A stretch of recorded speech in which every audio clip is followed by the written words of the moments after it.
जाजपुर गौतम बुद्ध संस्कृति भवन परिसर में जाजपुर जिला माध्यमिक विज्ञान शिक्षक संघ पक्षर जातीय विज्ञान दिवस और चतुर्थ वार्षिक उत्सव पालित हो जाइए। मुख्य अतिथि भाव जिला शिक्षाधिकारी रंजन कुमार गिरी जोगदे आनुष्ठानिक भाव उद्घाटन करते। संघर सभापति मागुणी चरण पुष्टिंग सभापतित्व में अनुष्ठित यह सभार मुख्य वक्ता भाव राष्ट्रीय विज्ञान शिक्षा और अनुसंधान संस्थान प्राध्यापक डॉक्टर हिमांशु विश्वाल जोगदे जातीय विज्ञान दिवस तात्पर्य संपर्क में मत व्यक्त करते। अन्यमानक मध्य अतिरिक्त जिला शिक्षाधिकारी जिला विज्ञान परिदर्शक प्रमुख जोगदे आज समाज छात्र छात्री प्रति विज्ञान उपयोगिता संपर्क में मत प्रकाश करते। यह अवसर जिलार बहु विद्यालय विज्ञान शिक्षक बुद्धिजीवी उपस्थित थे। परिशेष नूतन भाव जोगदे विज्ञान शिक्षक एवं गत शिक्षा वर्ष जिलार विज्ञान में सफलता अर्जन कर छात्र छात्री को संघ तरफ संबर्धित कर पारंपरिक भाव 2015 मसीह आमर ये जातीय विज्ञान दिवस को आम जिले में पालन कर शिक्षाधिकारी आदेश तथा आम विज्ञान संघर सौजन्यता क्रमे आम प्रतिवर्ष अर्थात यही वर्ष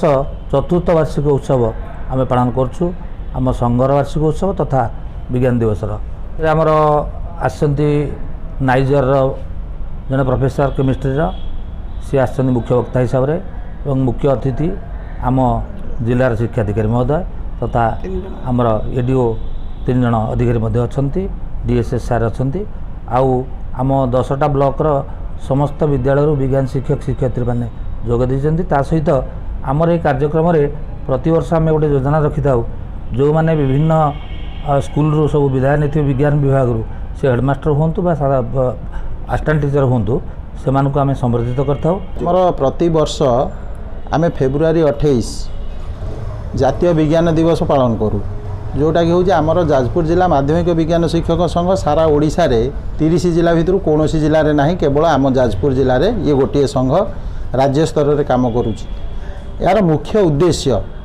आमर विज्ञान को केमिति सहज सरल सावलील भाव में पिलामानक सहित पिलामानक बुझेबा एवं समाज रे मध्य विज्ञान अग्रगति उन्नति हो पार से आम साइंस एंड टेक्नोलोजी को किपरि व्यवहार करवा लोक मानकर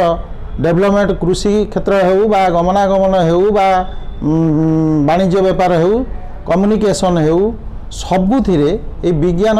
एवं प्रजुक्ति विद्या किभଳି साहाय्य करुछि लोक मानक मध्य यार प्रचार प्रसार करवा समाज रे सुख शांति मैत्री बजाई रखा आम ए संघर मुख्य लक्ष्य।